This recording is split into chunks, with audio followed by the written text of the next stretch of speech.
এখন এদেরকে নিয়ে আসতে হবে। আরো কয়েকটা জায়গায় মনে এদেরকে দেওয়া হয়েছে, আমাদের তো তারা করে দেবে। তাহলে মেডিকেল কলেজটা যদি হয় আমরা ওখানে যেতে পারি, এই বছরে যদি আমরা ল্যান্ড কিনে নিতে পারি এবং এটা মাটিতে কেটে ফেলতে পারি, আমার মনে হয় আমরা নির্দিষ্ট সময়ের মধ্যে আমরা আমাদের কার্যক্রম শুরু করতে পারবো। আর হসপিটালের আজকে তো আমরা চলে যাচ্ছি ঢাকা পিএসএফের সাথে যোগাযোগ করে সমস্ত তথ্য দিলে কালকে যেহেতু সংসদ অথবা পরশুদিন আমি মাননীয় মন্ত্রী স্বাস্থ্যমন্ত্রীকে আমি ধরি, উনি বলছিলেন যে বাজেটের পরেই উনি আমাদের ডাক্তারের বিষয়টা দিবেন।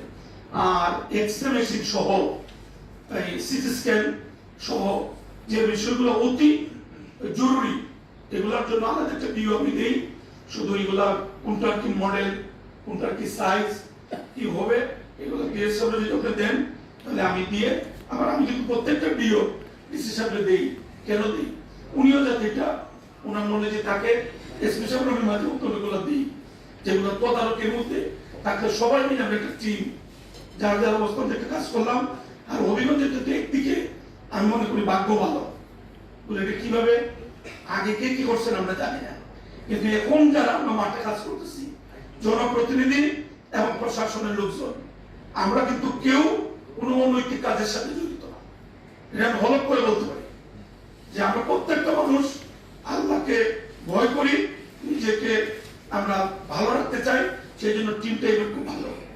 যেহেতু একটা ভালো টিম একটা জেলার মধ্যে সচরাচর পায় না, এইবার একটা ভালো টিম আমরা সবাই মিলে আমরা আশা করি যে অন্যান্য জেলার চেয়ে আমরা নিশ্চয় ভালো কিছু করতে পারবো।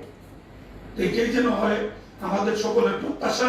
আর ভুলভ্রান্তি তো মানুষ মাপতে থাকতে পারে, সেটা যেন আলোচনা করে আমরা ঠিক করে নিই। সেই আশাবাদ ব্যক্ত করে এই হসপিটালের পরিচ্ছন্নতার দিকে, পরিষ্কার পরিচ্ছন্নতার দিকে রেগুলার যাবেন। মিডিয়ার লোকজন যারা আছেন ওনারা নজর দিবেন, মিডিয়ার নামবেন। এই যে মাঝে মধ্যে অনেক এমপি দেখি ওইটা করেন ওইটা করেন, আমি তো ওইটা সুবিধা করতে পারি না। আমি খুব প্র্যাকটিক্যাল মানুষ। প্র্যাকটিসের বলছে প্রতি সোমবার, এটা কিন্তু আমার মনে থাকবো, এটা যেন মাথায় থাকে। কোন সোমবার গিয়ে হইলে আমি তো প্র্যাকটিসের খুঁজবো, কথায় কাজে মিল থাকতে হবে। অ্যাডভোকেট ফাতেমা, তুমি একটা অঙ্গ সংগঠনের নেতৃত্ব দাও, তুমি আজকে এই কমিটির আমাদের সম্মানিত সদস্য। আমি আশা করবো তুমি তোমার সংগঠন থেকে মাঝে মধ্যে পরিষ্কার পরিচ্ছন্নতা কাজে তুমি যাইবা, মায়েদের পাশে যাইবা, অসুস্থ রোগীদের পাশে যাইবা, সামর্থ্যের মধ্যে থেকে তাদেরকে সহায়তা করবা, দেখবা প্রশংসার কোনো কমতি নেই। আমি আশা করবো তোমার সংগঠন থেকে কুতুবউদ্দিন জুয়েল, তুমি অ্যাডভোকেট, তোমার আলাদা একটা পরিধি আছে, আশা করবো তুমি একজন তরুণ মানুষ হিসাবে এটা তুমি করবা। বেলাল ভাই চেয়ারম্যান, জনপ্রতিনিধি থেকে আলাদাভাবে হসপিটালের দিকে নজর দিবেন।